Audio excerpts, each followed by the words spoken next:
Assalamualaikum warahmatullahi wabarakatuh. Alhamdulillah, wassalatu wassalamu ala asrofil anbiya'i wa mursalin wa ala alihi wa sahbihi ajma'in, amma ba'du. Bapak Ibu yang dirahmati Allah dan juga pemirsa Parang TV, tentu mengawali tausiah ini kita mengajak semua untuk bersyukur pada Allah. Pagi yang cerah ini, tadi malam hujan, itu juga harus kita syukuri. Dan alhamdulillah, air hujan itu bisa menghidupkan banyak hal. Air juga bisa untuk minum, untuk mandi, dan untuk segala hal kehidupan. Oleh karena itu kita bersyukur kepada Allah. Dan kemudian juga kita bersyukur Bapak Ibu hadir dalam kondisi sehat walafiat. Amin. Sedangkan mungkin ada saudara kita, teman yang tidak sehat. Coba kita bandingkan, pasti kita bersyukur dengan keadaan kita seperti ini. Kemudian Bapak Ibu, kita juga ucapkan salawat salam kepada Nabi kita Muhammad Rasulullah Sallallahu Alaihi Wasallam. Yang saya hormati Kepala Badan Arsip Perpustakaan, Pak Alwis dan seluruh jajarannya. Yang saya hormati juga Kepala Badan Ketahanan Pangan dan seluruh jajarannya dan hadirin semua. Pada kesempatan ini tausiahnya berkaitan dengan dampak positif sholat. Jadi sholat yang kita kerjakan itu apa dampak positifnya? Bapak Ibu, saya yakin kita yang hadir di sini sholat semuanya. Kan betul nggak Bapak Ibu? Kecuali ibu-ibu yang masih muda, mungkin ada saatnya tidak sholat. Kalau kita laki-laki dari mulai balik sampai mati, nggak pernah nggak sholat 5 waktu. Bahkan terbaring sakit pun selama masih sadar, tidak pingsan, harus sholat walaupun dalam keadaan tidur, dalam keadaan berbaring, sampai nyawa dicabut. Kenapa demikian? Begitu wajibnya sholat tidak lepas dari kehidupan kita. Kita pergi jalan jauh, tetap sholat juga. Rasulullah merukhsahkan kita dengan membuat sholat diperpendek. Ya 4 jadi 2 rakaat, digabung-gabung lagi. Zuhur, asar, maghrib, isya. Wajib sholatnya. Oh, ada yang katanya pakaian gak ada ganti. Yang ada cuma pakaian yang di badan. Kotor lagi. Itu pun dalam keadaan darurat dibolehkan juga. Apalagi cuman kotoran-kotoran debu. Kotoran-kotoran debu itu bisa menghapuskan kotoran sebelumnya yang ada pada badan kita. Wajib sholatnya. Dan kemudian lagi sibuk kerja, di kantong numpuk, diburu waktu, tetap sholat juga. Nggak boleh ditinggalkan. Kemudian juga ibu-ibu lagi masak randang.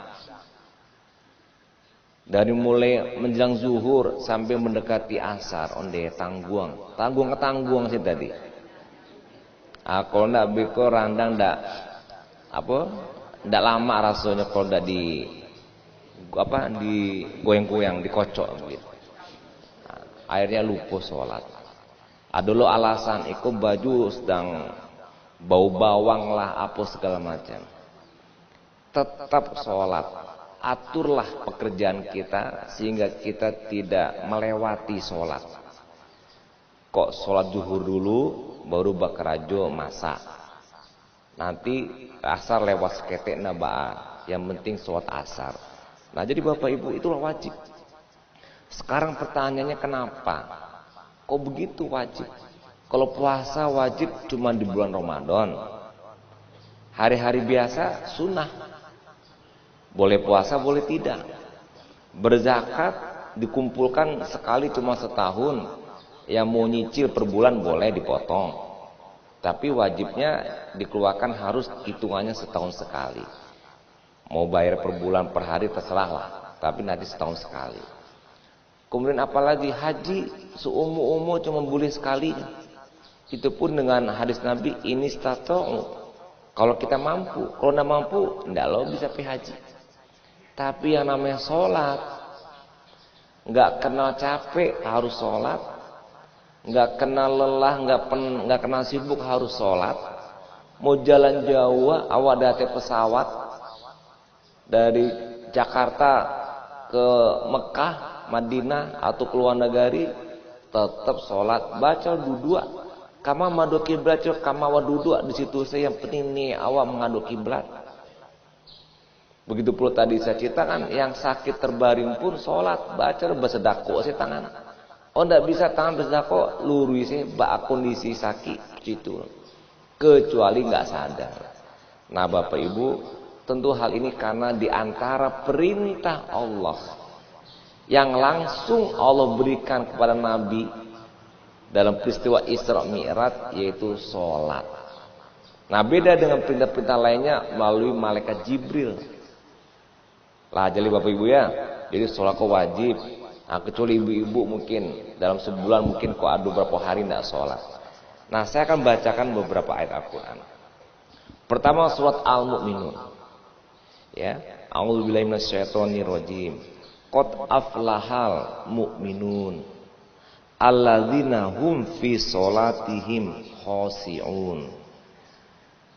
Menang, ya, sukses, berhasil, sungguh mereka orang-orang beriman yang sholatnya khusyuk.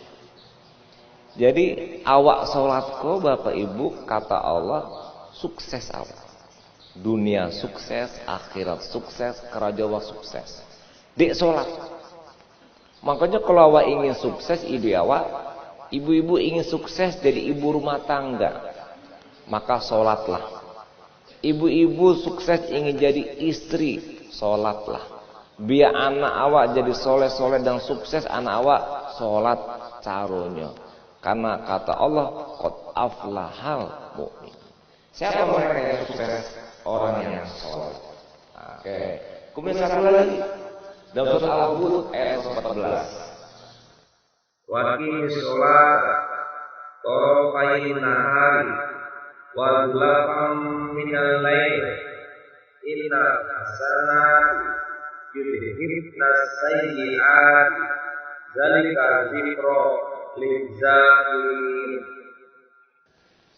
Artinya Bapak Ibu, dirikanlah sholat pada pagi dan petang dan juga pada bagian malam. Sholat tahajud ya Ibu. Sungguhnya perbuatan baik itu akan menghapus dosa-dosa, akan menghapus perbuatan buruk kita. Itulah peringatan bagi mereka yang mau diingatkan. Sholat Bapak Ibu menghapuskan dosa, menghapuskan kesalahan. Awakku manusia tidak sempurna. Yang lepas dari kesalahan itu cuma Nabi Muhammad Rasulullah SAW. Maksum. Awak ndak kota longsong kece orang tasingguang berdosa awak. Kota longsong kato talongsong perbuatan ndak sengaja, apalagi sengaja. Indak sengaja mungkin kita lakukan berdosa awak. Ajo sholat kita dihapuskan, dimaafkan, dihilangkan dosa yang kita buat tersebut. Dan itu pasti ada yang kita kerjakan yang salah. Awak sehari-hari kok menyapu anak, kok awak disapu suami, mungkin tidak tersapu, tidak terbalik, tersinggung suami, atau orang lain mengucapkan salam, awak tidak mengucapkan salam. Karena awak ada di pikiran sehingga tidak sempat membalik salam, tersinggung kawan. Berdosa puluh awak.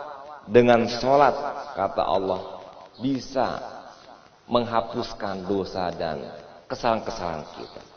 Kemudian Bapak Ibu yang saya hormati, dalam surat Al-Ankabut juga disebutkan wa aqimis sholata inna sholata tanha 'anil fahsya'i wal munkar. Dirikan sholat. Karena sholat itu bisa mencegah pekerjaan keji dan munkar. Jadi Bapak Ibu ya, awak manusia diberi nafsu oleh Allah. Nafsu ini kadang-kadang suka-suka. Apa disebut suka-suka? Akan tidak nafsu. Ada makanan, nyolan tuang makanan sebanyak-banyaknya. Nafsu tuh. Ketika berbuka, sado makanannya di meja nyum makan, sudah tuh tak duduk lagi. Nafsu tuh. Ya kan? Ada pole, macam-macam lah. Dan nafsu inilah yang bisa membuat kita kriminal, membuat kita pidana, membuat kita jahat, membuat kita menyimpang, membuat kita salah karena dorongan nafsu. Nah, dengan sholat dicegahnya kita dari perbuatan yang sifatnya keji dan mungkar. Keji dan mungkar, mungkarnya ada sesuatu yang tidak baik dan tidak sesuai dengan fitrah manusia. Berbohong itu mungkar, mencuri itu mungkar, berkata kotor itu mungkar, berkata tidak baik, memfitnah, ghibah itu mungkar. Dan itu semuanya perbuatan mungkar tercegah di awak sembahyang. Makanya sembahyang wajib itu diberi 5 waktu secara waktu pas. Awak semalaman tidur supaya ingat kepada Allah, awak terkendali sholat subuh. Itu pun sekaligus persiapan awak pai kerajo supaya bekal pai kerajo jo spiritual sholat subuh mantap terkendali dekano awak diingatkan dengan sholat subuh. Bakerajo sampai jam 5 jam sudah tuh taraso mulai agak goyang stek dekano cas atau aki ala mulai agak berkurang ala terpakai 5 jam dicas balik do sholat zuhur, kembali ke jalan yang benar, kembali disadarkan dengan sesuatu yang tepat dan betul dengan sholat zuhur. Begitu pula setelah dicas aki pada sholat zuhur mulai mantap lagi, kerja semangat lagi, kecenderungan berbuat salah terhindar, kita selalu berbuat yang benar. Sampai kemudian asar 3 jam berikutnya baru kemudian berkurang lagi, sholat asar lagi kita diingatkan. Dalam kondisi mungkin agak letih, lelah karena bekerja seharian, kita pun disuruh untuk sholat wajib, sholat asar. Kemudian berikutnya pun pulang rumah, mungkin ketemu keluarga, ketemu saudara, atau banyak lagi kegiatan lain yang sudah membuat kita capek, mungkin mudah panas, mudah marah, mudah tersinggung. Diingat lagi dengan sholat maghrib. Dan tidak lama kemudian sekitar 1,5 jam sholat isya. Baru kemudian kita istirahat tidur, nanti besoknya disambung lagi sholat subuh. Itu yang wajib. Jadi waktu 5 waktu itu sholatnya sudah ngepas. Nah apalagi kalau ditambah udah sholat subuh, ada sholat duha pula, ditambah lagi sholat sunat qobla dan ba'da, tambah lagi nanti sholat malamnya, wah mantap. Itu membuat kita terhindar dari fahsya dan mungkar. Karena perbuatan fahsya dan mungkar terhindar dari sholat yang kita lakukan. Nah kemudian Bapak Ibu yang saya hormati, dalam surat yang lain juga disebutkan dalam surat Al-Hajj ayat 77. Juga di sini ya ayyuhallazina amanu irka'u wasjudu wa'budu rabbakum waf'alul khaira la'allakum tuflihun. Supaya kita menjadi orang yang menang, orang yang beriman, yang ruku, yang sujud, yang menyembah dan melakukan kebaikan pasti mendapatkan kemenangan. Ini ciri orang yang sholat tuh. Disebut dengan kata-kata qad aflahal mu'minun. Ada juga disebutkan di sini dengan la'allakum tuflihun. Artinya menang, sukses. Bako sukses, perbuatan jahat terhindar, perbuatan mungkar terhindar. Sementara kegagalan dalam bekerja itu karena dia mengerjakan yang mungkar, terhindar dari mungkar, maka kerjanya sukses. Apa contoh kerja yang mungkar? Tibu talambe tidak boleh. Tibun tambe keraju tidak profesional tidak boleh. Alapun masukkan tu ala isi absen lain tidak talambe, tapi kerajunya tidak tape. Tidak batua, salah-salah itu melanggar dan itu juga mungkar. Karena mungkar itu adalah sesuatu yang sifatnya nilai universal yang dielakkan, diingkari, ditolak. Yang bersifat universal, disiplin universal, profesional universal, kerja ihsan, kerja itkon kata Nabi rapih itu juga universal. Jujur, amanah, tanggung jawab itu universal. Kalau tidak melakukannya itu mungkar. Dengan sholat terhindar dari perbuatan tersebut. Oleh karena itu sukses dia. Betul kata Allah, orang yang sholat itu dengan minimal 5 kali wajib sholat sehari, itu dia sukses karena semua kegiatan tindakan sehari-hari terkontrol, terkendali, on the track pada jalan yang benar dan tidak menyimpang yang salah karena dia dengan sholat tidak menyimpang kepada yang mungkar, tidak menyimpang kepada yang fasad karena dia melakukan sholat. Kemudian Bapak Ibu yang saya hormati, apalagi manfaatnya sholat itu banyak. Dalam hadis Nabi cukup panjang hadisnya.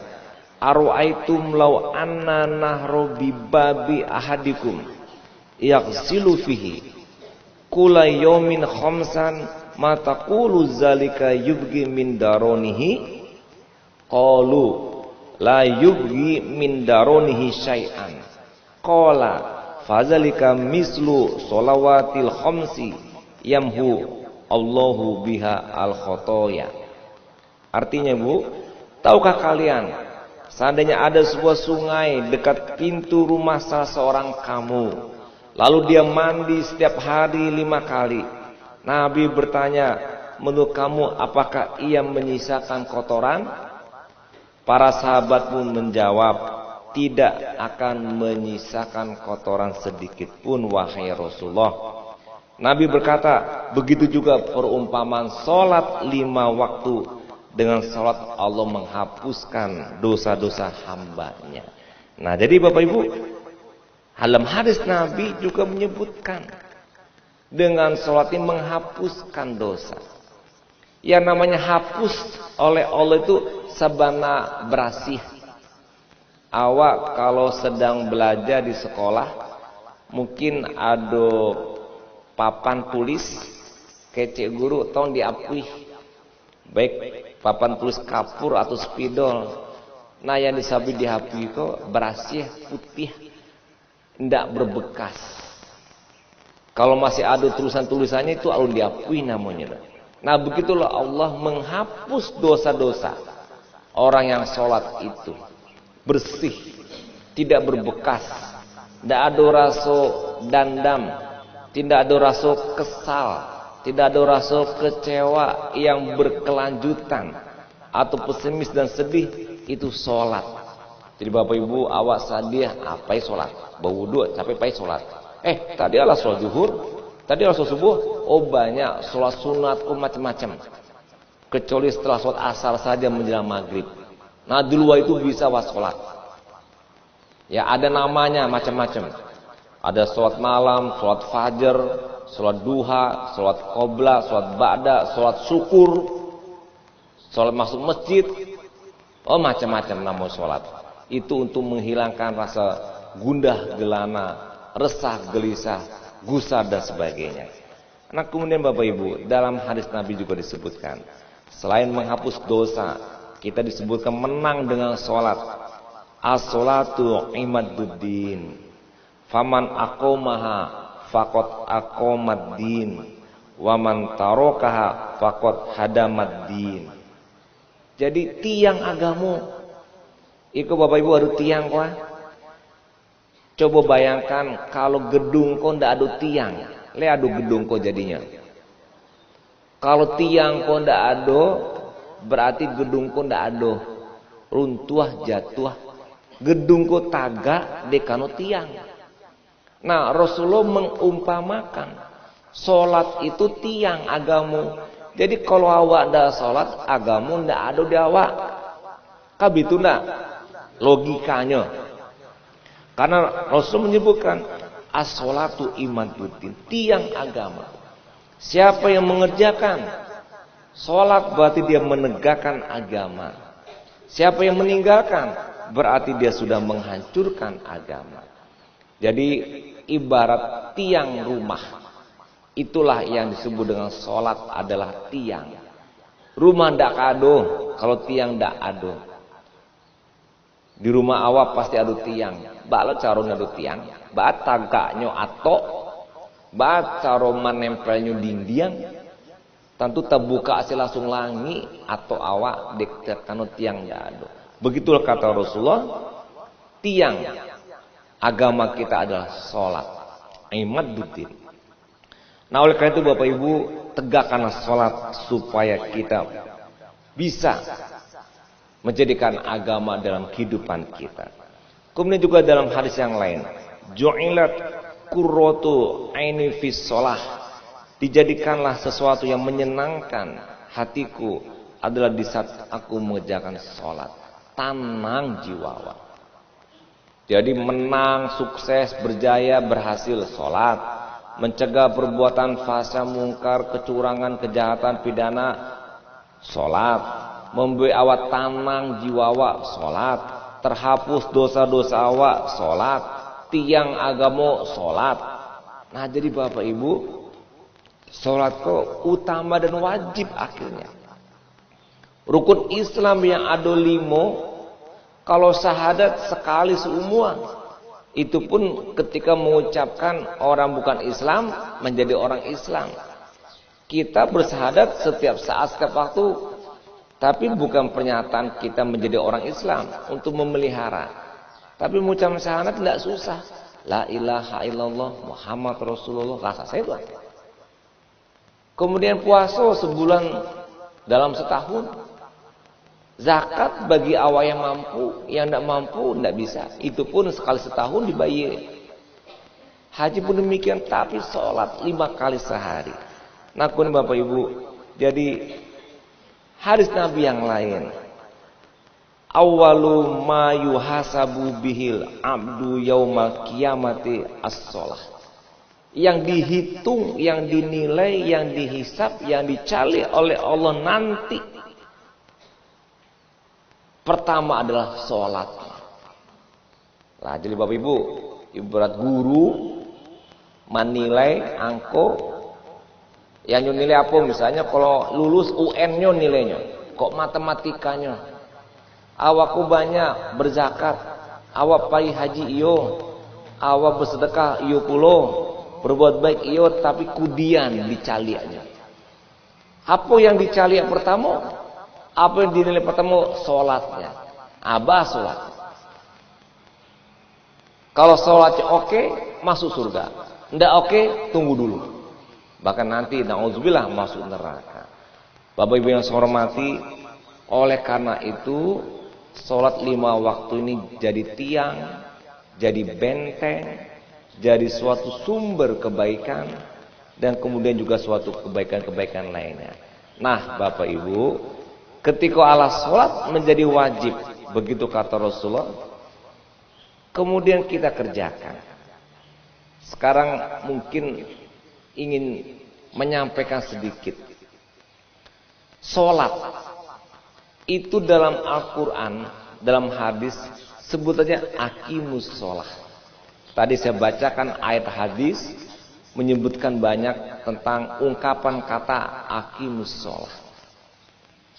Yuqimunas sholah, sejenisnya yang mengatakan artinya tegakkan sholat, bukan amalus sholat. Mengerjakan, mengamalkan beda. Jadi kalau awak amal soleh lainnya, memang sebutannya amal soleh, mengamalkan, mengerjakan. Awak mengerjakan zakat, betul. Awak mengerjakan sedekah infak, betul. Awak mengerjakan amal-amal ibadah lainnya, betul. Tapi untuk sholat, Sebutannya adalah aqimus sholat. Jadi apa maksudnya Bapak Ibu? Sholat itu perlu ditegakkan. Ya, sholat itu perlu ditegakkan. Tidak sekedar dikerjakan, beda. Kalau di kerajaan lapeh saselah. Awam bayi zakat, bayi infak, mangerajon lah lapeh selesai. Mengerajukan haji alapai sesuai dengan rukun dan syarat. Kemudian pun awak jalani satu-satu tertib lah selesai. Awak kerajuan cici umrohnya, dari umrohnya mungkin dari mulai ke Ka'bahnya, sa'inya sampai ke tawafnya lah selesai. Tapi sholat itu ditegakkan. Tidak semata-mata dikerjakan, tapi harus ditegakkan. Ibarat banang ditagaan banang. Tiang tadi ditagakkan tiang tadi. Kalau tiang adu tapi tidak tagak, rumah pun tidak jadi. Leadu tiang laimanyo atunya, tapi masih di tanah belum ditegakkan, tidak bisa. Oleh karena itu Bapak Ibu, karena sholat 5 waktu wajib dan sholat-sholat sunnah lainnya kita biasakan. Ambo jamin dengan janji Allah, insya Allah awak sukses dunia akhirat. Pekerjaan pun sukses. Jadi ibu rumah tangga sukses dengan anaknya soleh-soleh dan cerdas dan hebat-hebat anaknya. Jadi istri yang sukses juga bersama suami dengan keluarga yang sakinah mawaddah warahmah. Bagi para pekerja sukses dalam pekerjaannya. Karena semuanya terkontrol, terkendali untuk selalu berbuat kebaikan. Karena sholat yang mengendalikannya. Bapak Ibu yang saya hormati, itulah beberapa ayat Quran dan hadis yang menguatkan kita untuk tetap memelihara sholat. Dan dalil-dalil tadi juga memotivasi kita untuk tidak meninggalkan sholat sedikit pun. Wajib hukumnya berhenti ketika kita dipanggil Allah meninggal. Mudah-mudahan bermanfaat buat saya dan kita semua. Terima kasih atas perhatiannya. Assalamualaikum warahmatullahi wabarakatuh.